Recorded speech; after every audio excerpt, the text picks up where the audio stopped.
नमस्कार। आप देख रहे हैं मऊ तक और हम इस समय मौजूद हैं घोसी में और हमारे साथ जो शख्स मौजूद हैं इनके बारे में बता दूं कि ये मोहम्मद सलीम जी हैं जो और इनकलाबी नौजवान सभा के पूर्व राष्ट्रीय अध्यक्ष रहे हैं। आइए हम इनसे बात करते हैं और जानते हैं कि जो आज का कार्यक्रम रखा गया है, जिस कार्यक्रम को ये शिरकत कर रहे हैं। सबसे पहले तो सर आपका मऊ में और मेरे चैनल मऊ तक में आपका स्वागत है। शुक्रिया। आज का जो कार्यक्रम रखा गया है यहाँ पे घोसी में, उसके बारे में बताएं। आज उम्मीद फाउंडेशन घोसी में मनोज सिंह जी द्वारा और तमाम साथियों द्वारा शहीद आज़म भगत सिंह की आज जयंती है, आज उनका जन्मदिन है। उस अवसर पर एक कार्यक्रम रखा गया है, भगत सिंह के सपनों का भारत।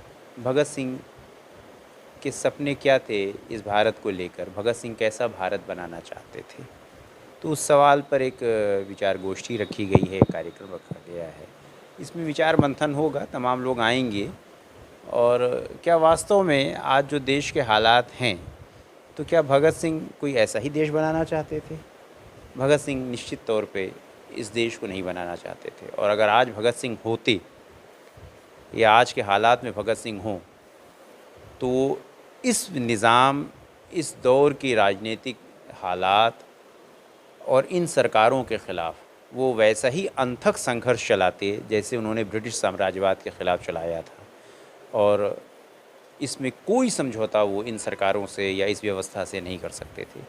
तो ये समाज, ये राजनीति, ये देश जो बना है वो भगत सिंह के सपनों के बरखिलाफ़ बना है। इसलिए आज ये कार्यक्रम है, इसमें बातें होंगी। बात कर लें आज़ाद भारत की, आज़ादी के इतने दिनों के बाद भी जिस तरह की बातें निकल के आती हैं, सरकार तमाम योजना लगाती है, तमाम कार्यक्रम चलाए जाते हैं, मगर जो सच में देश के लिए आज़ाद हुए, भगत सिंह की बात कर लें, चंद्रशेखर जी की बात कर लें, सुभाष चंद्र बोस जी की बात कर लें, वो जो भारत बनाना चाह रहे थे, क्या वो सच में भारत बन पाया या कहीं फिर रास्ता भटक गया? नहीं, वो भारत तो बना ही नहीं। देखिए, आज़ादी के 75 साल पूरे हो गए, अमृत महोत्सव के नाम पर सरकार एक ड्रामा चला रही है। और भगत सिंह ने कहा, उस दौर में कहा कि भारत में आज़ादी से मेरा मतलब सिर्फ ब्रिटिश साम्राज्यवाद के जुए से आज़ादी नहीं है। ये जाएंगे, गोरे साहब जाएंगे, भूरे साहब आ जाएंगे। आज़ादी से मेरा अभिप्राय और क्रांति। और अब भगत सिंह चाहते क्या थे? सिर्फ भगत सिंह आज़ादी उसका एक पड़ाव था, ब्रिटिश साम्राज्यवाद से आज़ादी एक पड़ाव था। भगत सिंह असल में देश के अंदर एक समाजवादी क्रांति चाहते थे और भगत सिंह उसके लिए प्रयास कर रहे थे। और उस क्रांति से वो साफ कहते हैं कि मेरा अभिप्राय अन्याय और शोषण पर आधारित व्यवस्था में अमूल चूल परिवर्तन है, जहाँ पर मनुष्य के द्वारा किसी भी प्रकार का शोषण नहीं किया जाएगा। आज की व्यवस्था क्या है? आज कौन सी व्यवस्था चल रही है? ये सारी सरकारें, ये सारे तमाम तथाकथित ये सत्ताधारी नेता भगत सिंह की बात करते हैं, लेकिन भगत सिंह के विचार की बात नहीं करते। भगत सिंह को एक रूमानी क्रांतिकारी बनाकर पेश करते हैं, गोया भगत सिंह कोई एक रूमानियत में थे और जोश में आके देश के लिए शहीद हो गए। ऐसा नहीं था। भगत सिंह एक सुविचारित क्रांतिकारी थे, जिनका क्रांति का मार्ग जिनके निगाहों में स्पष्ट था और भारत की क्रांति किस रास्ते और लक्ष्य पर आगे बढ़ेगी वह ये जानते थे। तो इसलिए ये सारे लोग भगत सिंह के ख़िलाफ़ खड़े हुए हैं। असल में भगत सिंह जो समाजवादी समाज बनाना चाहते थे, यह सरकारें तो कारपोरेट पूंजीवादी समाज बना रही हैं। भगत सिंह क्या ये दंगों का समाज बनाना चाहते थे? भगत सिंह क्या कारपोरेट लूट का समाज बनाना चाहते थे? भगत सिंह क्या किसानों की आत्महत्या का समाज बनाना चाहते थे? भगत सिंह क्या मॉब लिंचिंग का समाज बनाना चाहते थे?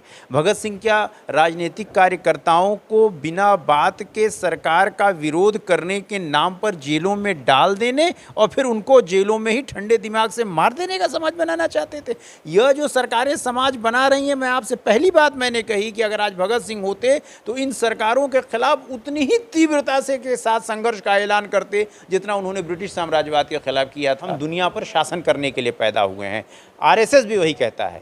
और आरएसएस के जितने भी बड़े नेता हुए या उस दक्षिणपंथी विचारधारा के जितने भी नेता हुए, यानी कि आप सावरकर से लेके जिनको हम लोग माफ़ी वीर भी कहते हैं, जिन्होंने न जाने कितनी बार माफ़ी मांगी, अब तो रिकॉर्ड में भी गड़बड़ी है। उनका तो वीर सावरकर लिखा जाता है। अरे वो स्वघोषित वीर हैं, वो कोई वीर नहीं थे। उन्होंने न जाने कितने बार माफ़ीनामे भेजे और माफ़ीनामों में ये लिखा कि हुजूर माई बाप, आप जो कहेंगे वो करेंगे, मैं आपका आजीवन ब्रिटिश साम्राज्य का आजीवन कर्मचारी सेवक बनकर जीवन गुजारूंगा अगर आप मुझे जेल से छोड़ दीजिए। उनके माफ़ीनामे पढ़ लीजिए जो उन्होंने अंडमान के काला पानी की सेलुलर जेल से भेजे हैं, वो पढ़ लीजिए। वो कहीं वीर नहीं थे और स्वघोषित थे, अपने नाम से वीर लिख के बैठ गए थे। बहरहाल उन्होंने जो लोग हैं जो उनको वीर वीर वीर वीर ये दर्शाना चाह रहे हैं, ये वही लोग हैं जिनका आज़ादी की लड़ाई में मैं आपसे कह रहा था, जो ब्रिटिश साम्राज्यवाद के एजेंट थे, जो आज़ादी की लड़ाई के मुखबिर थे। एक मानिए आपसे कहूँ कि जिस वक़्त भारत छोड़ो आंदोलन चल रहा था, उस वक़्त श्यामा प्रसाद मुखर्जी के नेतृत्व में हिंदू महासभा ने, श्यामा प्रसाद मुखर्जी उस वक़्त मुस्लिम लीग के साथ मिलकर बंगाल की सरकार चला रहे थे और उन्होंने गवर्नर जनरल को चिट्ठी लिख के भेजी कि इस आंदोलन का दमन करने के लिए हमें और शक्तियाँ दी जाएँ। भारत छोड़ो आंदोलन का दमन कर रही थी वही हिंदू महासभा, जो भारतीय जनता पार्टी का पूर्ववर्ती संगठन है, पूर्व संगठन है। और सुभाष चंद्र बोस जब आईएनए में नौजवानों के भर्ती होने का आह्वान कर रहे हैं, द्वितीय विश्व युद्ध के समय अंग्रेज़ों के ख़िलाफ़ जब वो मोर्चा खोल रहे हैं, उस वक़्त हिंदू महासभा वो ब्रिटिश राज की सेना में नौजवानों को भर्ती करने के लिए उकसा रही है और उनकी भर्ती अभियान चला रही है और फॉरवर्ड ब्लॉक के लोगों से इस बात पर उसकी बंगाल में झड़पें हो रही हैं। तो ये वो लोग हैं, इनका इतिहास सबको पूरे देश को मालूम है। ये माफ़ी मांगने वाले लोग हैं, ये ब्रिटिश साम्राज्यवाद के एजेंट लोग हैं, ये ब्रिटिश आप बताइए, ब्रिटिश महारानी मर गई अभी, ठीक है, मनुष्य है, जीवन है, मृत्यु आएगी, लंबा जीवन उन्होंने जिया। हमारे देश में तिरंगा झंडा क्यों झुका दिया गया? क्या आवश्यकता थी इस देश की तिरंगे झंडे को उस साम्राज्ञी के लिए झुका देने की जिसके पूर्वजों ने, वो तो 1952 में बनी मानी है, लेकिन जिसके पूर्वजों ने इस देश में उसी तिरंगे को हाथ में लेकर चलने पर लोगों को गोलियां मारी थी। तिरंगा फहराने के सवाल पर ही तो गोलियां चली हैं, एक दो जगह गोलियां चली हैं, बिहार से लेकर उत्तर प्रदेश लखनऊ से होते हुए और बम्बई तक के शहीद मैदान तक तिरंगा झंडा फहराने के लिए सवाल पर ही गोलियां चलती रहीं। और उस तिरंगे झंडे को मोदी जी ने ब्रिटिश साम्राज्ञी के मरने पर झुकाकर असल में भगत सिंह समेत आज़ादी के तमाम शहीदों, नायकों और उन लोगों का अपमान किया है जिन्होंने जेल भुगते, जिन्होंने ब्रिटिश साम्राज्यवाद का उत्पीड़न भुगता, जिन्होंने कुर्बानियाँ दी, उन सब का अपमान किया है। आप एक सामान्य शोक संदेश भेज सकते थे, हमें उसमें कोई एतराज़ नहीं था, लेकिन हमारे देश का तिरंगा ब्रिटिश साम्राज्य के मरने पर क्यों झुकाया गया? तो ये बताता है कि वह कल भी उनके सेवक थे, उनके वफादार थे, आज भी उनके सेवक और वफादार हैं, और वह वही कर रहे हैं जो एक वफादार सेवक को करना चाहिए था। तो ये थे मोहम्मद सलीम जी। देख रहे हैं मऊ तक, मैं संजय, नमस्कार।